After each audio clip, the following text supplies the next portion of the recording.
안녕하세요. 금요사건 파일 디바제시카입니다. 2023년 10월 기준 현재 한국에는 총 59명의 사형수가 생존해 있습니다. 그 중엔 익히 잘 알려진 유영철, 강호순 등이 있는데 그 외에도 이 금사파에서 수많은 사형수 사건들을 다뤘었고 또 얼마 전엔 악인전이란 이름으로 모음집이 나왔었죠. 여러분, 이 국내 사형수 중에 유일하게 외국인 신분으로 복역 중인 사람이 있다는 거 알고 계신가요? 그의 이름은 왕 리웨이. 국적은 어느 정도 예측이 됩니다. 아니 대체 어떤 범죄를 저질렀길래 타국에서 사형수가 된 걸까? 오늘은 그 스토리를 해볼까 합니다. 때는 2000년 4월 28일, 자정이 다 돼갈 무렵인데 경기도 안산시 선부동의 한 아파트를 지나던 주민 A씨는 도저히 그냥 지나칠 수 없는 무언가를 발견합니다. 당시가 굉장히 어두운 밤이었고 또 주변에 행인이 전혀 없었어요. 궁금증을 참다 못한 A씨가 조심스레 그쪽으로 다가갔죠. 이내 괴성을 지르고 말았는데요. A씨가 발견한 건 옷이 벗겨진 채 사망해 있는 한 여성의 시신이었습니다. 즉시 수사본부가 꾸려졌어요. 이 피해자의 신원을 확인해 보니 안산시 선부동에 살고 있던 24살의 여성 남씨였습니다. 그녀는 사건 당일 회사에서 야근을 했고 홀로 귀가를 하던 중 이런 끔찍한 변을 당한 겁니다. 그런데 시신의 상태는 더 끔찍했죠. 무엇보다 공격이 머리 부분에 집중이 되어 있었어요. 범인은 남씨의 뒤통수에 2번, 얼굴에 2번, 이렇게 총 4번을 가격한 것으로 보였죠. 흉기는 현장에 남아 있었는데요. 피 묻은 돌덩이였고요. 근데 이 공격이 얼마나 셌던지 두피가 다 파열됐고 또 두개골이 심하게 손상되어서 남씨의 안면, 얼굴 부위가 심하게 일그러져 있었습니다. 그래서 형체를 알아보기 힘들 정도였다고 해요. 당시 시신이 발견된 도로 주변에 피가 워낙 흥건하게 고여 있어서 사건 당시의 참혹함을 고스란히 보여주고 있습니다. 그 외에 이 사체의 경직 상태나 또 혈액의 응고 상태를 이제 면밀히 조사했거든요. 그랬더니 남씨는 지난밤 9시 반에서 10시 사이에 사망한 것으로 추정됐어요. 당시 범인은 그녀를 살해한 후에 지갑에 있던 현금 3만 원을 훔쳐서 달아났고요. 본격적인 수사에 들어가면서 목격자를 찾는 게 최우선입니다. 근데 현장 자체가 워낙 인적이 드문 곳이었어요. 그래서 제보가 전혀 없는 겁니다. 현장에 남아있는 단서라고는 그 흉기로 쓰인 피 묻은 돌뿐이었고요. 수사팀은 고민에 빠졌습니다. 사실 이 사건이 돈을 노린 단순 강도다? 그러기에는 좀 너무 적은 돈을 가져갔어요. 그리고 또 보복성 살인이다? 그렇게 보기에도 석연치 않은 부분들이 여럿 있었기 때문입니다. 그 중에 가장 중요한 건 뭐였냐면 바로 범인이 피해자의 음부에 나뭇가지를 넣었다는 점이었어요. 생각해보세요. 범인이 이 주택가 한복판에서 변태적인 성폭력을 저지른 후에 살인까지 자행한 겁니다. 그래서 경찰은 인근에 있는 전과자나 또 성범죄자를 대상으로 탐문 수사를 벌이게 돼요. 하지만 실마리가 나오지 않았던 거죠. 그렇게 2달이 채 지나지 않은 6월 19일 또 사건이 발생합니다. 아침이 밝아오던 새벽 시간이었는데 그 첫 번째 시신이 발견된 장소에서 불과 1km 정도 떨어진 안산시 원곡동의 한 주유소 앞길이었는데요. 여기에 41살의 여성이 피를 흘리고 쓰러져 있는 겁니다. 인근 주민이었는데 새벽 기도를 마치고 집에 돌아가던 길에 공격을 당했다고 해요. 다행히 숨이 붙어 있었어요. 그래서 병원으로 긴급히 옮겨졌지만 이미 너무나 많은 피를 흘려서 생명이 위태로운 상태였죠. 이번 피해자 역시 안면과 머리 부분이 상당히 손상되어 있었고요. 결국 그녀는 혼수 상태에 빠지고 말았습니다. 경찰이 이 사건 피해자의 상처 형태를 분석해봤거든요. 그랬더니 이번에 쓰인 범행 도구는 지난번과 달리 망치였어요. 뒤에서 가격해서 쓰러뜨린 후에 피해자의 옷을 벗기고 또 중요 부위를 훼손하는 동일한 짓을 저질렀죠. 근데 그러다가 막 인기척이 느껴졌나 봐요. 그래서 범인이 황급히 도망쳤어요. 그리고 이때 범인이 빼앗은 금품은 피해자가 소지하고 있던 현금 4만 원과 금목걸이였죠. 자, 이렇게 두 개의 사건이 발생합니다. 그래서 이걸 면밀히 살펴보던 수사팀은 발생 지역 가깝고 범행 수법 굉장히 비슷하잖아요. 그래서 동일범에 의한 소행으로 추정했어요. 그나마 첫 번째 사건에선 목격자가 전혀 없었지만 두 번째 사건에선 피해자가 지금 생존해 있습니다. 그래서 그녀가 무언가 진술할 수 있는 거에 기대를 걸 수 있죠. 하지만 안타깝게도 그녀는 사건 발생 5일 만에 세상을 떠나고 말아요. 사건은 계속되었습니다. 두 번째 살인 후에 6일 만이었던 6월 25일 새벽 3시 45분. 이번엔 안산 신길동에서 귀가하던 주부 34살 김씨가 강도 피해를 당합니다. 이번에도 범인은 돌덩이로 김씨 얼굴을 가격했고요. 피해자가 쓰러지니까 변태적인 방법으로 성추행합니다.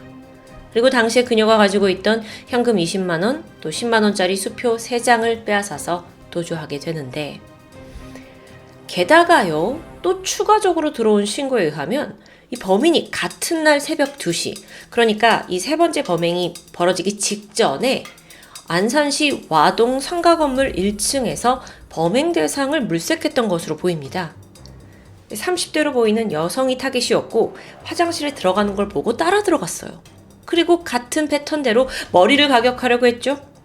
하지만 이때 화장실이 좀 좁잖아요. 그래서 흉기를 휘두를 공간 확보가 어려웠던 것 같습니다. 우물쭈물하니까 그 틈을 타서 여성이 거세게 재앙했고 결국 범인은 달아나요. 그리고 나서 신길동에서 귀가하던 주부를 또 공격한 거죠.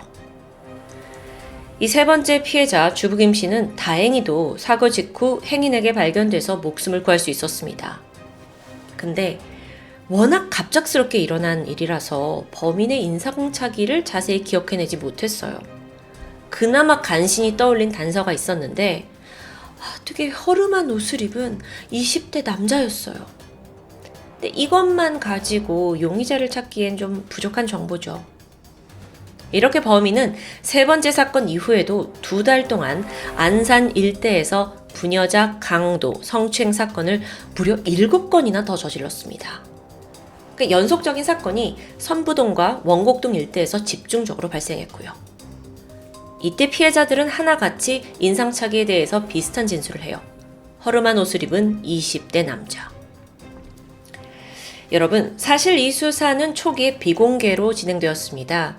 2000년대 초반만 하더라도 강력범죄가 벌어지면 막 여론, 또 문책이 있을 수 있으니까 경찰 내에서도 좀 쉬쉬하는 분위기였다고 해요. 하지만 지금 연쇄범죄를 일으키고 있잖아요. 이 범인을 추적하기도 너무 힘들고요. 그래서 경찰이 위기감이 들었는지 사건을 공개 수사로 전환합니다. 자, 그렇게 사건이 알려지면서 안산 일대가 공포에 떨기 시작했어요. 그리고 또 아파트 단지에 혼자 밤늦게 다니지 마세요 라는 안내 방송 이런 게 붙었고요. 주민들의 불안감이 커지면서 언론도 사건에 대해서 집중 보도했죠. 한편 그 사이에 경찰은 중요한 정보를 확인합니다. 그 세 번째 피해자였던 주부 김 씨가 범인에게 빼앗겼던 수표 기억나시죠? 그게 사용된 흔적이 나온 겁니다. 2000년 7월 10일이었어요. 안산 시내에 있는 한 슈퍼마켓에서 이 수표가 회수돼요. 그리고 그때 범인을 마주한 슈퍼마켓 주인이 이렇게 증언합니다. 20대 청년이었어요. 근데 우리말이 좀 서툴던데? 외국인인 것 같아. 외국인. 즉각 경찰은 수표에 묻어있는 지문을 감식했고요. 그 결과 한 사람이 떠오르게 됩니다. 바로 24살의 중국인 남성 왕 리웨이. 이렇게 신원을 확인한 경찰은 신속히 행적을 추적했고 바로 같은 날 오후 9시 30분 왕 리웨이를 검거하는데 성공했습니다. 약 2달 동안 안산 일대를 공포에 물들게 했던 범인의 정체가 드디어 드러나는 순간이었죠. 왕 리웨이, 그는 사건 1년 전인 1999년 9월 산업연수생으로 한국에 들어왔어요. 그리고 목포에 있는 한 방직 공장에서 일을 시작했죠.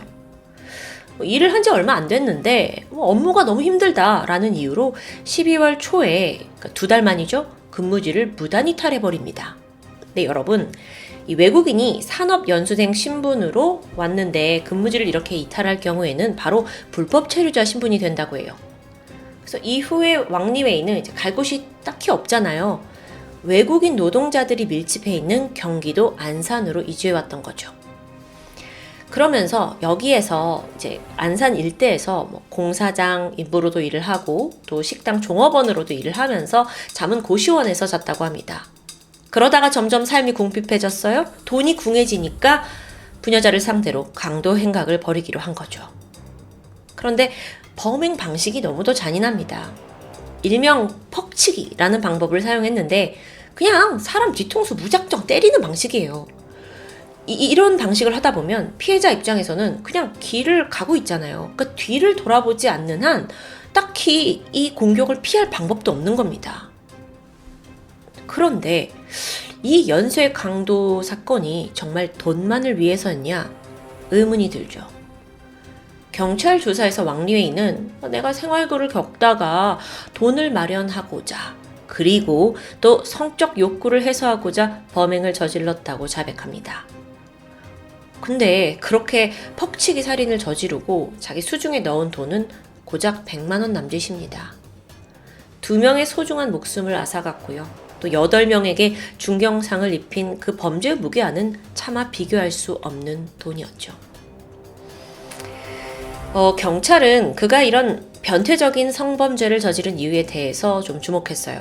그래서 조사를 더 이어갔는데 알고 보니 그는 발기부전증을 앓고 있어서 원만한 성생활이 힘들었다고 합니다. 근데 이것만의 문제가 아니에요. 동시에 이 상대에게 가학적인 행위를 함으로써 성적 흥분을 느끼는 성도착증이 있었고요. 그러니까 퍽치기 방식을 썼던 것 같아요. 이런 욕망 때문에 도로 한복판에 피를 흘리고 쓰러진 여성, 그녀의 신체에 무언가를 해소했다는 게 정말 너무도 경악할 만한 일이죠. 그러면 검거된 왕리웨이가 어떤 반성의 자세를 보였을까요? 아니요.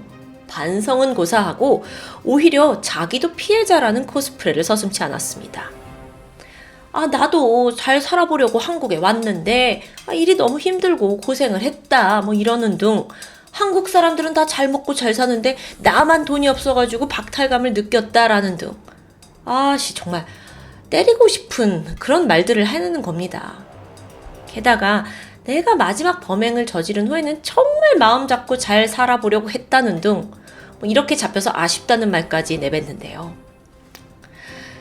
결국 왕리웨이는 2건의 강도 살인 그리고 8건의 강도 살인 미수의 혐의로 기소되었습니다. 재판은 빠르게 진행되었고 2000년 12월 그에게 바로 사형이 선고되었죠.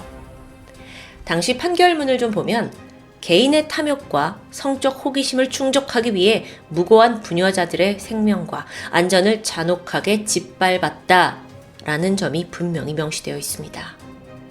근데 왕리웨이가 만만치 않아요. 즉각 항소를 하는데 이번에는 우울증을 들먹이는 겁니다. 자기가 사실 과거 중국에서 어떤 사고를 당해가지고 정신이 온전치 못하다는 점도 들이밀었고요. 심신미약 노린 거죠. 정말 교활해요. 근데 그게 사실일까요? 조사를 해보니까 왕리웨이는 중국에서는 폭력전과 한 건을 제외하고 강력범죄를 일으킨 적은 없었습니다. 또 정신적인 문제가 따로 발견되지도 않았고요. 근데 사실 이런 사람이 왜 한국에 와가지고 이렇게 무자비한 연쇄 범행을 저질렀는지 아무것도 무서울 것 없는 사람처럼 행동했잖아요. 여기에 대해 일각에서는 한국의 법 집행이 중국보다 관대한 걸 노린 게 아니냐라는 비판도 있었습니다. 어느 정도 좀 이해가 되기도 해요. 2001년 6월 항소심을 맡았던 서울고등법원에서 왕리웨이에게 결국 원심대로 사형을 선고합니다.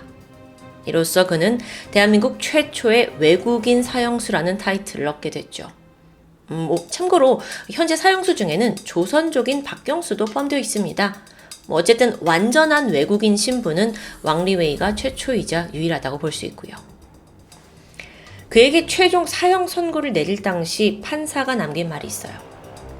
범행 방법이 인간성을 찾아볼 수 없을 정도로 비열하고 잔인하다.